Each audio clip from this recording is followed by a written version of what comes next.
দুই ধরনের আইন, একটা হলো আল্লাহর দেওয়া ওহীর আইন, আর একটা হচ্ছে মানুষ তার নিজের মাথা খাটিয়ে তৈরি করা আইন।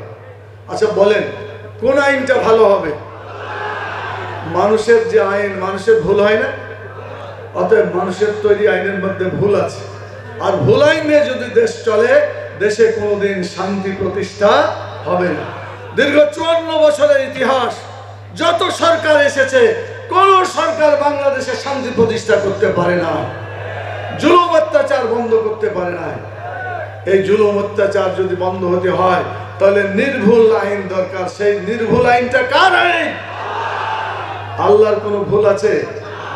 আল্লাহর যেহেতু কোনো ভুল নাই, আল্লাহর দেওয়া আইন নির্ভুল আইন। এই নির্ভুল আইন বাংলাদেশে যেদিন কায়েম হবে সেদিন বাংলাদেশ থেকে সকল অশান্তি পালায়ে যাবে।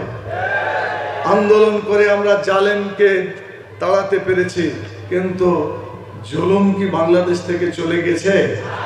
এটা এখনো আছে। মনে রাখবেন, ইসলাম এটি একটু আলো, আর বাকি সব কিছু অন্ধকার। যদি অন্ধকার থাকে সেখানে আলো থাকে না, আর যদি আলো আসে সেখানে অন্ধকার থাকতে পারে না। বাংলাদেশে এখন অন্ধকার বিরাজমান, কথা ঠিক কিনা বলে? আমরা ইসলামকে, আল্লাহর আলো ইসলামকে বাংলাদেশে কায়েম করতে চাই, এবং বাংলাদেশে যত অন্ধকার আছে, যত অন্যায় আছে, অত্যাচার আছে, জুলুম আছে, টেন্ডারবাজি আছে, দখলদারবাজি আছে, যত রকম অন্যায় আছে, সকল অন্যায়কে বাংলাদেশ থেকে তাড়াতে চাই। আপনারা কি রাজি আছেন? এই জন্য একটা স্বাধীনতার আন্দোলন লাগবে, একটা সংগ্রাম আপনাদের করতে হবে।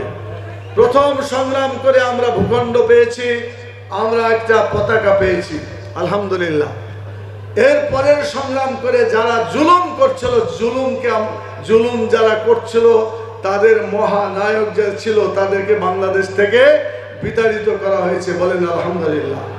কিন্তু জুলুমকে তাড়াইতে গেলে এই জায়গায় ইসলাম আসতে হবে।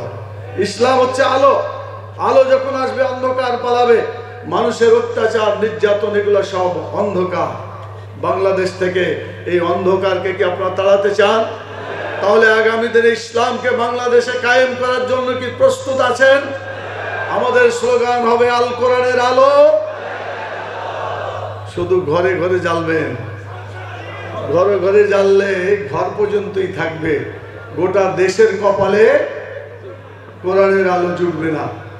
তাহলে এই কোরআনের আলো কোথায় পৌঁছাতে হবে? জোরে বলেন কোথায়?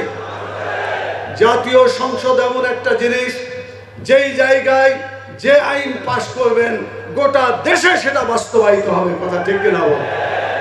ইতিপূর্বে আমরা দেখেছি ধর্মনিরপেক্ষতাবাদ, ইতিপূর্বে আমরা দেখেছি জাতীয়তাবাদ, বস্তুবাদ, সাম্রাজ্যবাদ, পুঁজিবাদ, সমাজতন্ত্রবাদ, সকল মতবাদকে আমরা দেখেছি।